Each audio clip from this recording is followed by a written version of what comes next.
कैसे हो दोस्तों। मैं Shubhankar Pandey, achieve target with Shubhankar channel में आपका स्वागत है। लास्ट लेक्चर में हमने ये पढ़ने की कोशिश की थी आर्थिक नीति के अंतर्गत कि किस प्रकार से अंग्रेजों के द्वारा भारत में विऔद्योगिकरण किया, और यह अंग्रेजों की आर्थिक नीति का तीसरा पोर्शन था। पहला हमने भू राजस्व नीति पढ़ा, उसके बाद कृषि का वाणिज्यीकरण पढ़ा, और अब हमने विऔद्योगिकरण पढ़ा। विऔद्योगिकरण के पश्चात आज के लेक्चर में हम रेलवे और धन के बहिर्गमन सिद्धांत को हम पढ़ने की कोशिश करेंगे। रेलवे एक जिस समय में रेलवे आई 1812 के बाद में, जब भाप को लोकोमोटिव इंजन में चेंज किया गया, उसके 20 वर्षों के बाद ही भारत में इसे लाने की पुरजोर कोशिश की गई। तो प्रश्न ये हमेशा दिमाग में आता है कि रेलवे जैसी आधुनिक चीज को भारत में अंग्रेजों के द्वारा क्यों लाया गया, जबकि हम तो केवल उसके उपनिवेश थे और उपनिवेश का शोषण किया जाना सबसे अधिक जरूरी था। तो शोषण किया जाना जरूरी था, तो उसके लिए इतना अधिक और इतनी आधुनिक चीज को देना क्यों आवश्यक था। तो ये प्रश्न हमेशा आता है कि ये ऐसा क्यों किया गया। तो ये प्रश्न का जवाब ही मुझे आगे के लेक्चरों में आपको देना है। 1813-14 के करीब करीब रेलवे चली विश्व में, और विश्व में जब रेलवे चली तो उसी के बाद में 10-12 वर्षों के बाद में 1833 का चार्टर अधिनियम आया, और चार्टर अधिनियम में भारत में रेलवे चलाने की बात की। इसी दौरान क्या हुआ, मैं आपको फिर से बता दूं, औद्योगिक क्रांति चल रही थी इंग्लैंड में जब औद्योगिक क्रांति चल रही थी, तो इंग्लैंड में औद्योगिक क्रांति चलने के कारण लगातार वस्तुओं का उत्पादन बड़े पैमाने पर हो रहा था, और 1813 आते आते इंग्लैंड के साथ में अन्य देशों में भी, यूरोपीय के अन्य देशों में भी औद्योगिक क्रांति लगातार बढ़ रही थी, जिसके कारण इंग्लैंड में बनने वाली वस्तु की तुलना में अन्य देशों में बनने वाली वस्तु उसकी कीमत कम थी। और इसीलिए इंग्लैंड के उद्योगपति लगातार इस बात से डर रहे थे कि कहीं ना कहीं उनको इसका खामियाजा ना भुगतना पड़े। और इसी के कारण उनके द्वारा क्या किया गया कि भारत में निवेश किस प्रकार से बढ़ाया जाए, भारत में किस प्रकार से अपने द्वारा वस्तु की खपत को बढ़ाया जाए, इसके लिए लगातार रणनीति सोच रहे थे। और इसी दौरान उनको लगा कि हम जो वस्तु लेकर आते हैं वो वस्तु केवल और केवल बंदरगाह और बंदरगाह से कुछ दूरी तक के ही सीमित रहती है, अर्थात हमारे से एक बहुत बड़ा बाजार अभी भी कहीं ना कहीं छूटा पड़ा है, क्योंकि भारत की बहुसंख्यक जनसंख्या गांव में बसती है और केवल हमारे द्वारा पहुंचाई गई वस्तु केवल शहरों तक की सीमित है, अर्थात गांव तक के हमें अपनी पहुंच सुनिश्चित करना होगा। और इसलिए दो प्रस्ताव है। पहला प्रस्ताव है कि हमें भारत के पूरे जलमार्ग को विकसित करना चाहिए,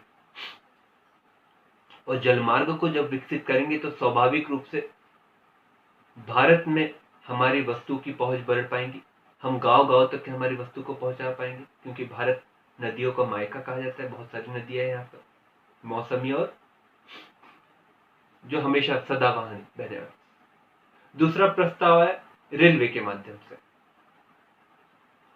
चर्चा हुई, चर्चा के पश्चात रेलवे को तरजीह दी गई, क्योंकि रेलवे को लाने में उन्हीं लोगों का ज्यादा महत्व था, उन्हीं लोगों को ज्यादा लाभ था, क्योंकि रेलवे लाया जाता तो स्वाभाविक रूप से इंग्लैंड में चल रहे उद्योगों को लगातार बड़े मात्रा में इस्पात का उत्पादन करना पड़ता, तो कहीं ना कहीं वहां पर रोजगार लगातार बनता, वहां पर पूंजीपतियों को बहुत अधिक लाभ मिलता। इसकी तुलना में अगर वो नहरों का निर्माण करते तो स्वाभाविक रूप से भारतीय लोगों को ही रोजगार मिलता। इसलिए उन्होंने नहरों की जगह पर रेलवे के को ज्यादा अधिक महत्व दिया। अब रेल किससे चलाया जाए, इससे बात है।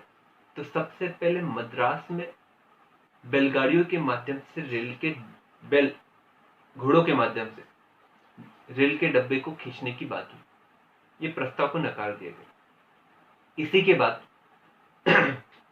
जब डलहौजी आते हैं तो डलहौजी के द्वारा भारत में परिवर्तन की नजरिए से प्रवेश किया जाता है।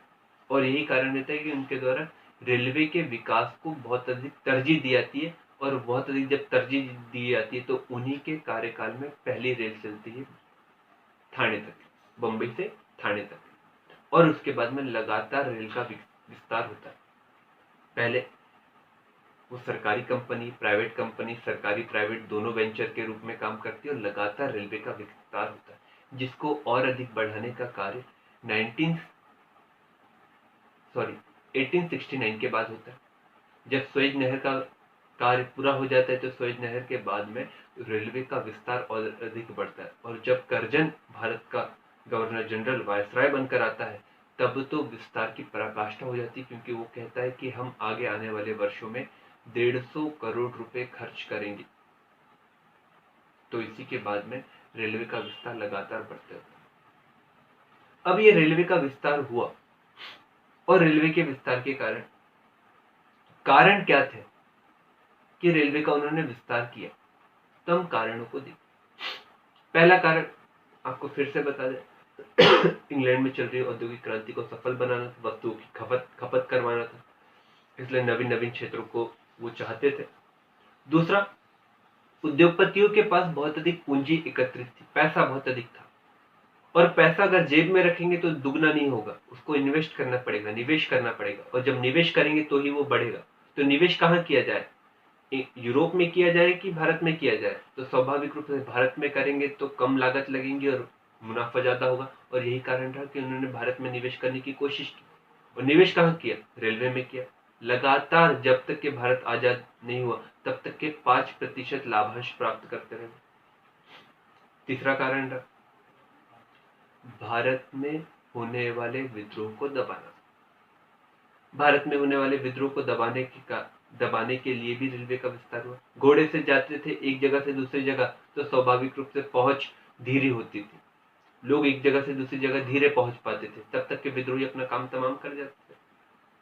तो विद्रोह को दबाने के लिए भी इस रेलवे के विस्तार को बहुत अधिक तरजीह दी गई, जिसकी पुष्टि 1857 का विवरण करने वाले एक इतिहासकार ने कहा कि हमारे गला संचार सेवा अर्थात तार और रेलवे ने दबा दिया, नहीं तो हम 1857 में ही आजाद हो गए होते।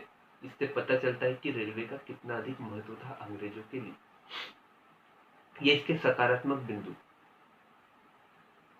तो हम देखते हैं रेलवे का प्रभाव क्या हुआ सकारात्मक रूप से। रेलवे का प्रभाव सकारात्मक रूप से ये रहा कि लगातार जो विद्रोह हुए उसको वो दबा पाए।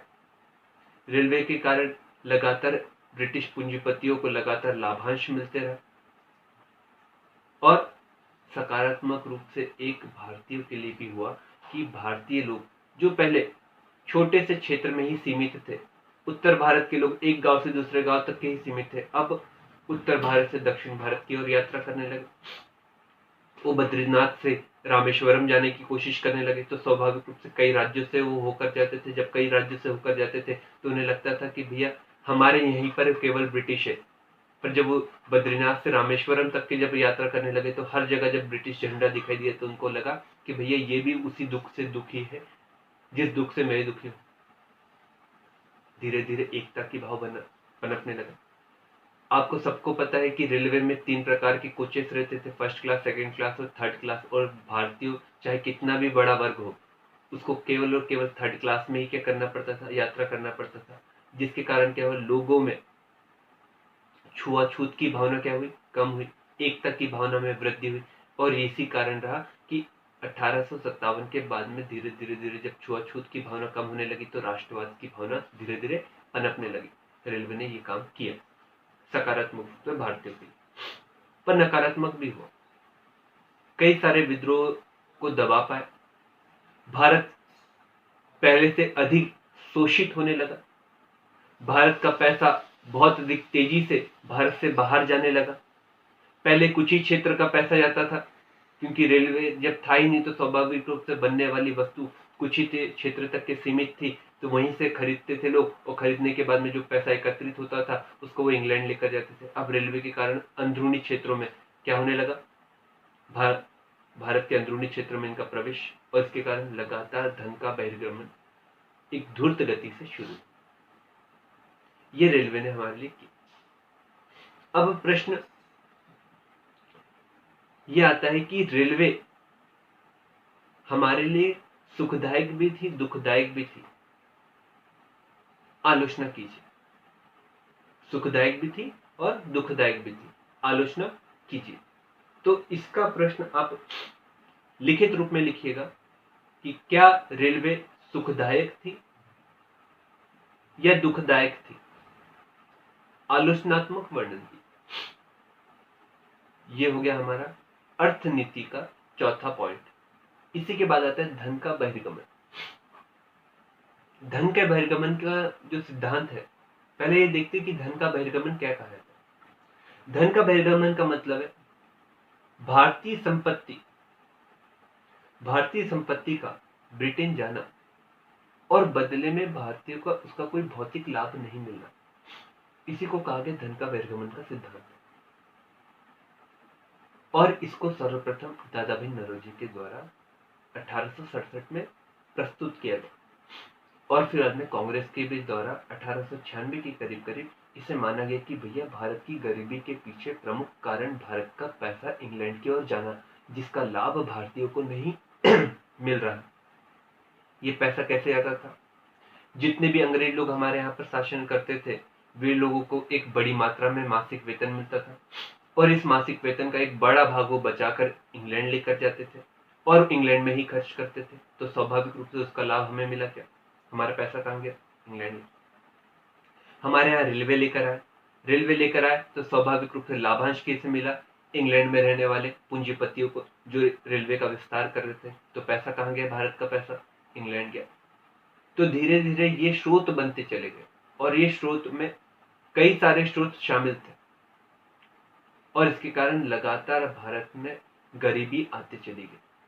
तो दादाभाई नौरोजी ने कहा कि भैया भारत गरीब नहीं है, अंग्रेजों की कुनीतियों के कारण लगातार भारत का पैसा बाहर जाने के कारण भारत में इन्वेस्टमेंट कम हो रहा है और यही कारण है कि भारत गरीब होते जा रहा है, भूखमरी बढ़ते जा रही है। तो उन्होंने कहा कि भारत के पैसे को भारत में ही इन्वेस्टमेंट करिए ताकि भारत के लोगों की समृद्धि बढ़े। इस बात को अंग्रेज लोग लगातार नकारते रहे और कहा उन्होंने कि भारत में हमने अच्छी सरकार दी, अच्छे कॉलेज दिए, अच्छे स्कूल दिए, अच्छी रोड दी, इसके बदले में अगर कुछ